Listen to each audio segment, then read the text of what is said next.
nagkulay ako ng kuko. Ayun siya.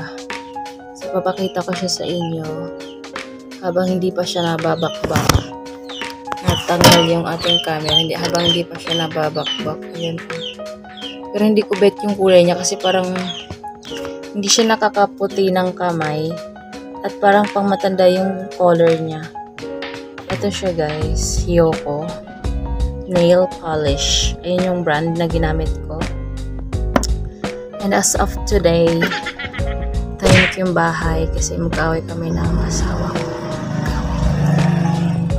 Nasa kwarto siya. Hindi ko siya pinapansin. Kaya, ayan. Patutuyuin ko muna itong kabila bago ako maglalagay dito sa kabila.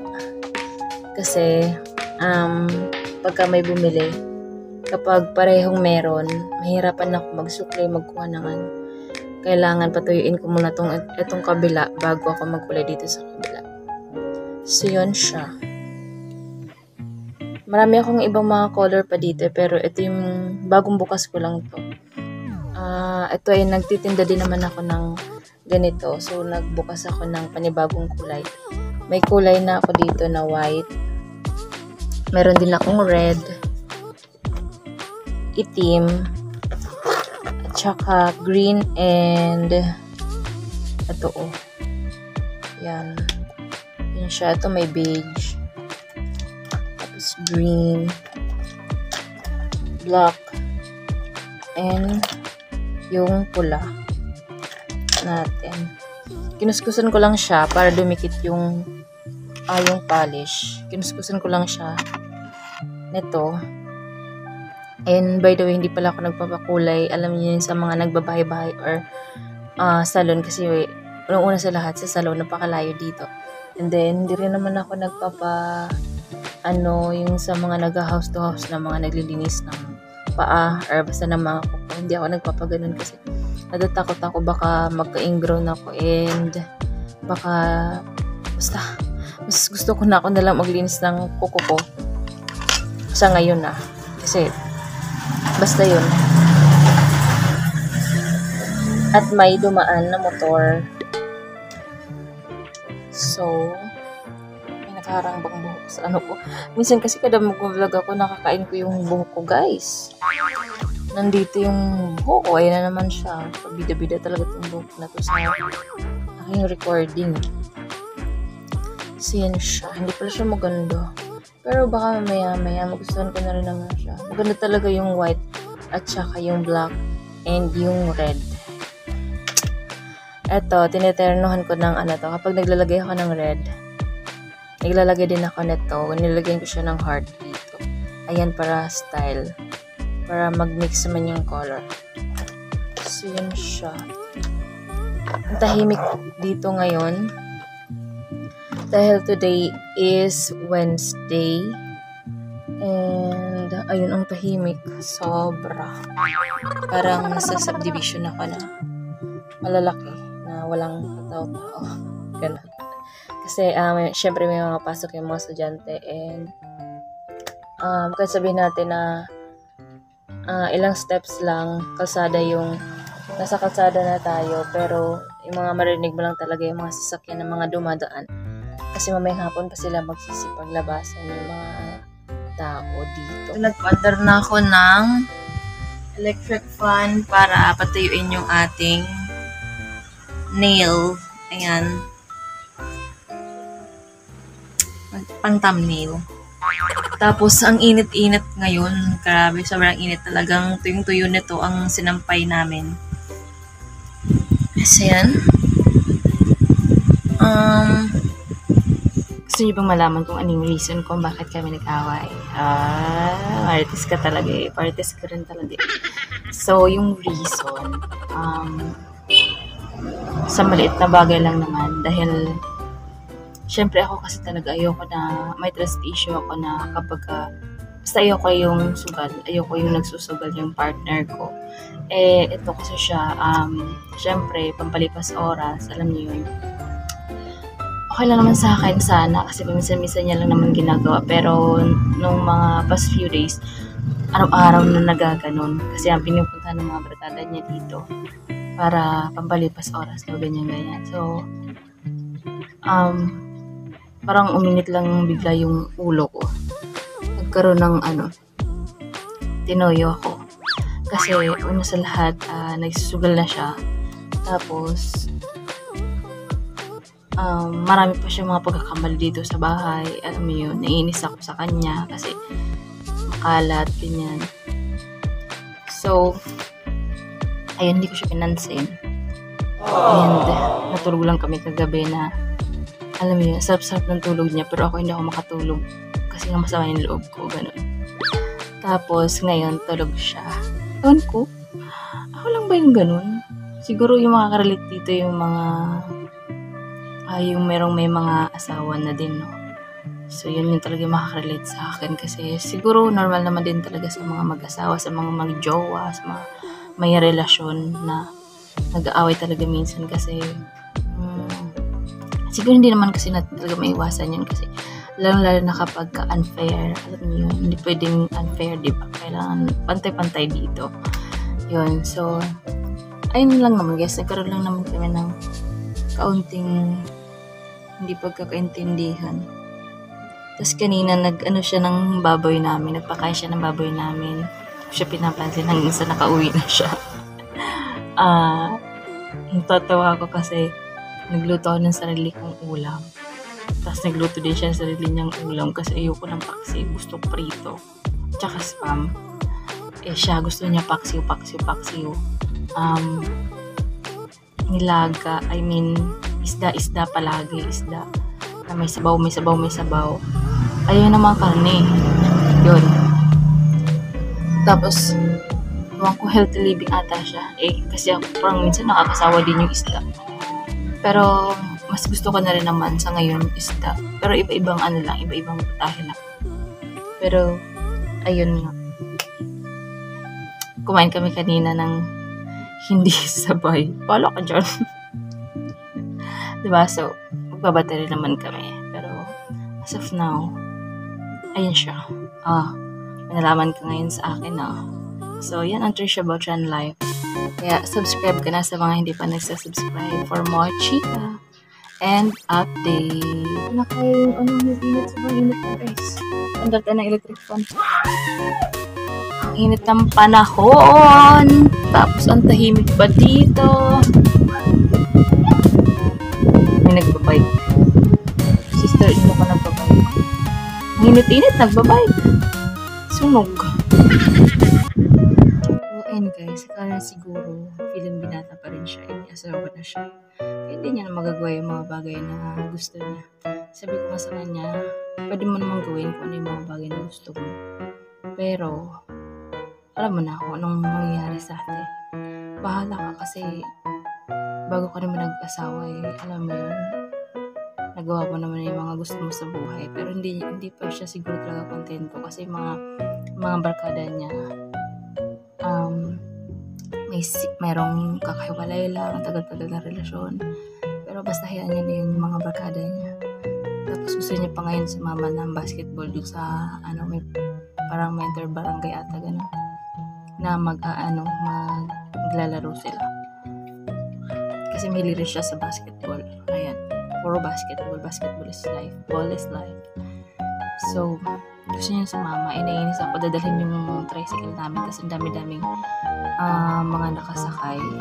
Hello, paano yung gasolina? Alam niyo yun? Ano ba?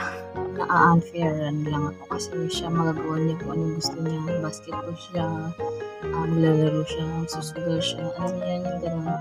Tapos samantalang ako nililimitahan ko talaga yung sarili ko na alam mo yun na lumabas ka. Siyempre may business kami dito sa loob ng bahay. So, makakalabas man kami, makakapasyal, pero saglit lang, tapos back to work na naman. Kaya nga nung nakaraan, nag-staycation kami para, ma-refresh yung mga isip namin. Pero siya talaga malaya naman siya na mag-basketball, malaya siya kung anong gusto niyang gawin. Pero ako kasi talagang ako dito sa tindahan, kumbaga hands-on talaga ako dito sa tindahan kasi ayoko na ipapabantay ko lang. No, ayoko lang ganun sa business kasi pag pinapabantay mo lang, hindi mo makikita kung ano kung ano talaga yung nangyayari sa business mo. You know what I mean, guys. Alam niyo yun, sa may mga negosyo dyan, syempre kailangan on hand tayo sa ating negosyo. So, yun, kasi syempre kapag may business talaga tayo, talagang limitado lang yung oras natin para sa mga bagay-bagay, no? Kasi hindi man pwedeng, ando naman ako, guys, na support ako sa kanya sa mga gusto niya sa buhay, kung ano yung ano niya. Supportado talaga ako, pero ayoko lang na maraming beses na rin kasi yun siya na ano sa pag-basketball, like yung dito niya, alam niyo yung siko niya na ang sakit-sakit, hanggang ngayon masakit pa nga, tapos ano na naman, ayun na ano lang ako. Hindi naman ako against sa mga nagbabasketball, no, kasi nag-idolize din naman ako ng mga basketball player na mga ganyan, yung magaling maglaro. Ayun lang, minsan na-unfairan lang ako dito, na-unfairan lang ako sa part ko and sa part niya. So, and kakabati din naman ko niya. Malit na mga away-away lang. Kasi siya ay, sa aming dalawa talaga, siya talaga yung merong mahabang pasensya. At kapag nag-away kami, minsan, ano lang ako, alam mo, nagsalita lang ako ng salita sa mga ayaw ko kung bakit nag-away kami, ganyan-ganyan. Pero siya, hindi talaga siya nagsasalita para hindi na rin siguro lumala pa yung away namin. Yun yung way niya, para hindi na lumala yung away namin. At tahimik lang siya, ganyan. Para mas gusto ko nga minsan yung sumasagot naman siya sa akin. Para alam mo yun, malaman ko naman kung hindi ako ano. Yan.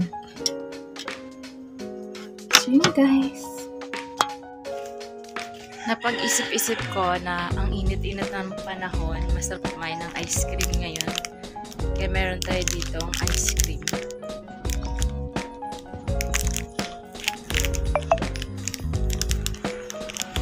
Ito ay Mickey ng Ace Ice Cream, guys. Dito ako sa labas. Dito ako nakaupo ngayon sa kapihan. Ayan siya, ang cute niya lang. Yan siya. Ang cute niya. Parang times 2 lang siya kalaki ng stick, oh. Tapos pinipig style siya, guys. Ayan.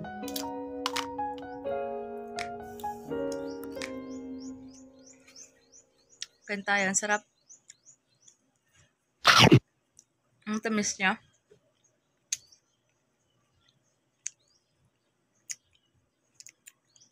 Minsan lang ako kumain ng ice cream kasi unang-una sa lahat nakakasawa na, kasi nga palagi mo siya nakikita araw-araw.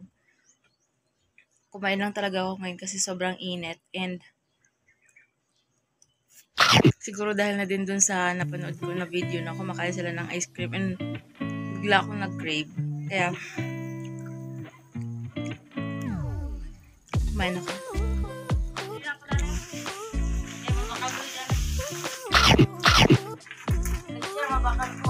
Ano? Bakal siya. Sketchy. Taglima, tagpulo. Isa lang.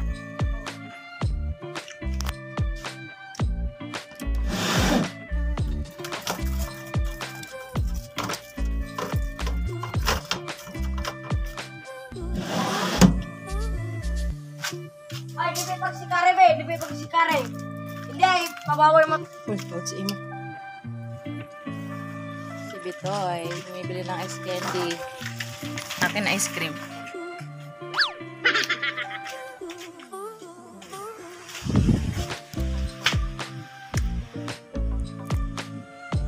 Sabi nila, alam nyo ba to, na kapag ka nagpapawis daw yung dito nyo, ayun o, siloso daw yun. Totoo ba yun?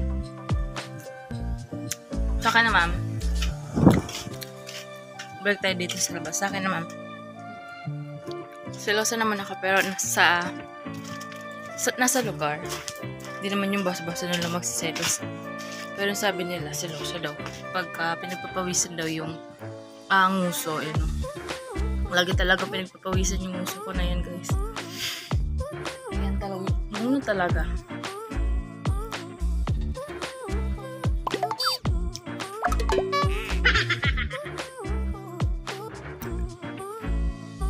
favorite ko sa Ace Ice Cream is yung chocolate crispy. Dati talaga, sobrang gustong-gusto namin yon nung wala pa kaming Ace Ice Cream na wala pa akong benta na Ace Ice Cream dito sa tindahan.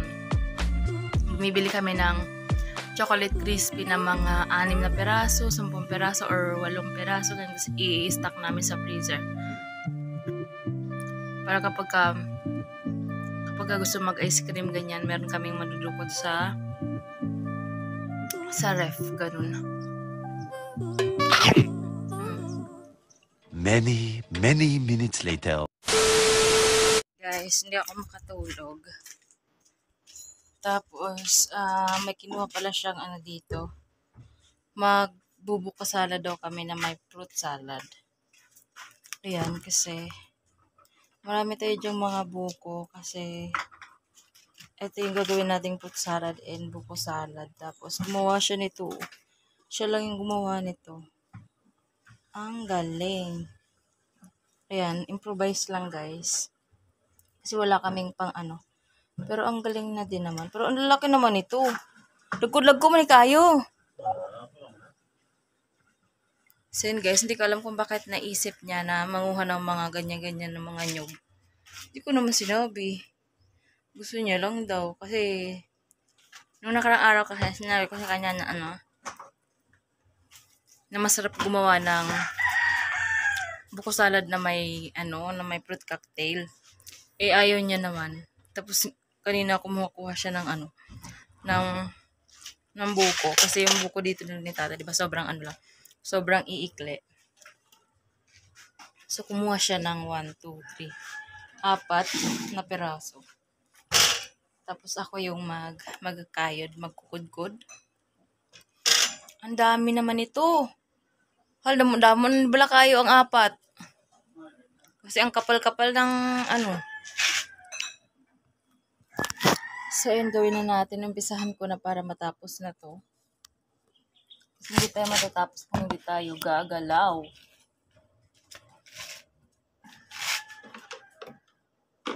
I know you told your friend you're not okay.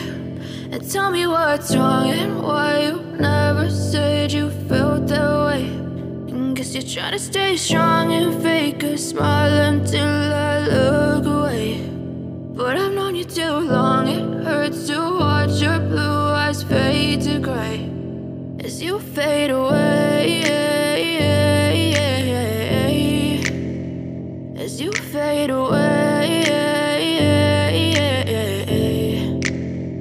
Yeah, I'm about to fade away, cause every time I wake up I feel like it's Monday. Something's going wrong with all the chemicals up in my brain. All of a sudden I don't look at anything the same way. Got a build up of my thoughts sitting in an ashtray. I'm sorry that I'm so inconvenient, okay. Just let me be me and I'll stay out of your way. Guys, nandito na tayo sa loob. Ayan na, good na rin lahat. Tinulungan ako ni Jijit na ang kapal-kapal nung pagkakaano niya. Nung pagkudkod nung kanya. So, ayan yun lahat. Ayan. Sino tumulong? Ayan. Huwag ka magpakita dito sa ko. Oh, hindi nakita. So, ayan. Ito na yung lahat. So, maglalagay tayo ng fruit cocktail and condensed at saka Nestle cream. So, ayan. I-mix ko lang to and let's go. Let's go, guys. Tapos, meron pa tayo dito. Ito yung ginawa niya kasi masyadong madami na yung yung 4 na peraso. Eh, sobrang kapal pa nung, alam niyo yun, yung laman ng fruit cocktail. Bali, 2 ganito yung ilalagay natin. 2 fruit cocktail. And then, isa netong Nestle cream para masarap, para creamy yung ating Para cream. Para cream mo. Nestle cream. Bili ka na. Ay, ngayon ito, nagbablog ako.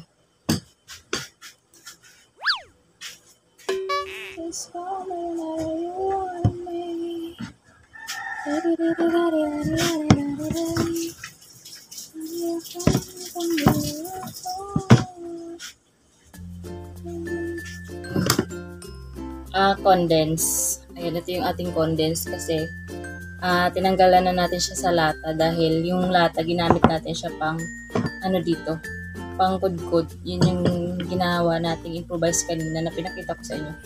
So, imimix ko lang siya. Ayan. Ang dami na rin pala nito. Excited na ako dito. Yan, nilagay lang natin yung ating fruit cocktail. May tubig pa! Parang hindi naman tinanggalan ni Boss Jade ng anto. Tubig. Gusto nyo ba guys, mga ganitong luto-luto? You know, hindi naman tayo nagluluto. Nag-mix lang tayo dito eh. Ano ba? Ayan. Parang masarap tong fruit cocktail talaga ng ano ngayon. Ng 2 days. Yung nakaraan hindi 2 days eh. Parang puro ano lang yun. Puro pineapple lang yung nakita ko ata doon. Ito yung gusto ko dito sa fruit cocktail. Yung ganito, gelatin ba yung tawag dyan? Yan, tapos ilalagay na natin yung ating condense. Ang dami niya. Sakto lang to sa ano eh. Sakto nga lang yung isa. Hindi na malalagyan yung yung juice, yung buko juice ng gatas kasi sakto lang to dito. Siya kapag malamig. Ayoko na ng nakakasawa na talaga yung macaroni salad at saka yung fruit salad lang. Gusto ko yung meron siyang buko, yun yung masarap. Kaya nagawa rin natin ngayon. Hindi ko akalain guys magagawa natin to ngayon, itong kalokohang ito. Dahil kung hindi naman siya nag-first move na kumuha ng buko, wala tayong ganito ngayon. Buti na lang pa. Now. Char. So, ihalo lang natin to. Yan guys, kung makikita nyo, ang ganda-ganda na nung ating ayun yun ang ganda. Ang ganda niya. Tapos, ang creamy pa niyan tingnan. Dahil naglagay tayo ng Nestle cream. The best talaga yung Nestle cream. Sobrang concentrated niya. Yan. Perfect. Go. Excited akong kumain. Parang ang sarap nito. I-mix-mix lang natin ng bonggang-bongga para even yung tamis niya. Even yung lahat. Yan lang guys, I guess dito ko na yun ang video na to. Thank you so much for watching.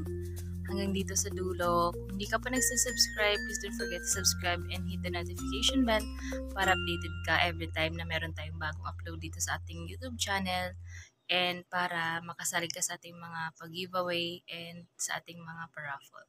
So yun lang guys, thank you so much for watching. See you on my next one. Bye! So, yun lang siya guys. Takpan na natin and i-freezer natin para mabilis siyang lumamig. Ayan. So, babalik tayo after for about 1 hour. Kasi for sure mabilis naman itong lumamig dahil freezer naman yung ating paglalagyan. So, babalik tayo mamaya.